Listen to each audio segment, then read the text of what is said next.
Tidak berfungsinya drainase di dalam kota Kuala Tungkal membuat pihak kelurahan setempat berpikir panjang. Salah satunya bagaimana saluran air drainase dapat berfungsi sesuai peruntukan dan tidak tersumbat. Dan ini juga sebagai antisipasi upaya tidak terjadi banjir akibat luapan air hujan maupun air pasang banjir rob. Sehingga air dapat mengalir melalui drainase yang ada. Pembangunan drainase saluran air kali ini dapat terlihat di Jalan Imam Bonjol, Kota Kuala Tungkal. Meski terlihat drainase yang dibangun cukup tinggi dari badan jalan, namun ini telah dikaji sesuai dengan aturan sehingga drainase yang dibangun terkesan tidak diharapkan masyarakat sekitar. Dalam kesempatan ini, Lurah Tungkal 4 Kota Arif mengatakan, di kelurahan yang ia pimpin terus melakukan upaya bagaimana drainase saluran air dapat berfungsi dengan baik, sehingga tidak terjadi genangan air di jalan ketika hari hujan maupun air pasang banjir rob.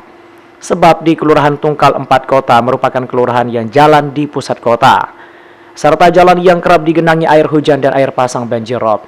Tak hayal sejak tahun lalu hingga tahun 2023 ini, Kelurahan Tungkal 4 Kota gencar membenahi drainase saluran air. Salah satunya terlihat pembangunan drainase saluran air di Jalan Imam Bonjol, Kota Kuala Tungkal. Melalui dana alokasi umum DAU Kelurahan, maka pembangunan drainase menjadi sasaran utama. Meski pada saat mulai pengerjaan pembangunan drainase dan setelah finishing pembuatan drainase, kerap terdengar keluhan dari warga sekitar. Namun progres pembangunan harus tetap selesai dikerjakan. Sebab nantinya Jalan Imam Bonjol juga akan dibangun setidaknya setara dengan tinggi drainase yang ada saat ini. Dan berpikiran akan dibangun jalan rigid beton di sepanjang Jalan Imam Bonjol tersebut.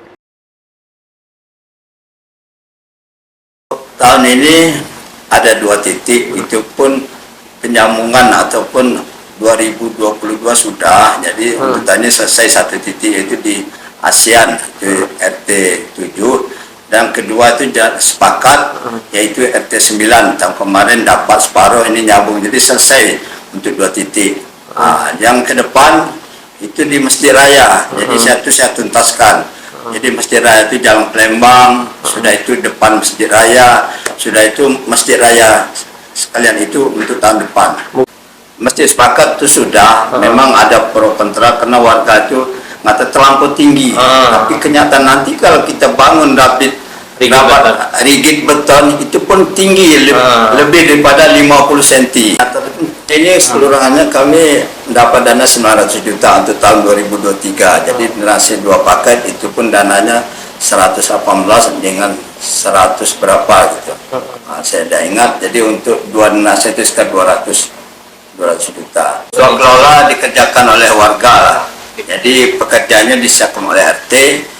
Kalau yang drainase ini kan pertama itu kan bongkar, itu kan warga itu tidak sanggup, jadi disuruh yang tukang biasa, nanti waktu ngecor baru mereka ikut. Sementara salah satu pedagang buahan di sekitar Jalan Imam Bonjol mengatakan, drainase yang dibangun pihak kelurahan sangat ia dukung, sebab ini juga sebagai upaya tidak terjadi banjir akibat genangan air hujan maupun air pasang banjir rob. Namun ia berharap pembangunan jalan rigid beton di Jalan Imam Bonjol segera cepat dibangun, minimal pada tahun depan atau tahun 2024 mendatang, sehingga drainase saluran air yang dibangun melalui dana alokasi umum DAU kelurahan dapat terlihat berfungsi dengan baik. Ya bagus lah Bang. Yang satu lagi banjir lah. Kalau biasanya kan air masuk terus. Kalau mudah-mudahan lah tujuan ini nggak ada lagi ya. Iya. Banjir Bang. Kalau tiap tahun air masuk ke dalam nih. Itu air masuk juga ya. Tanjung Jabung Barat, Ardian Saputra, Bungo TV.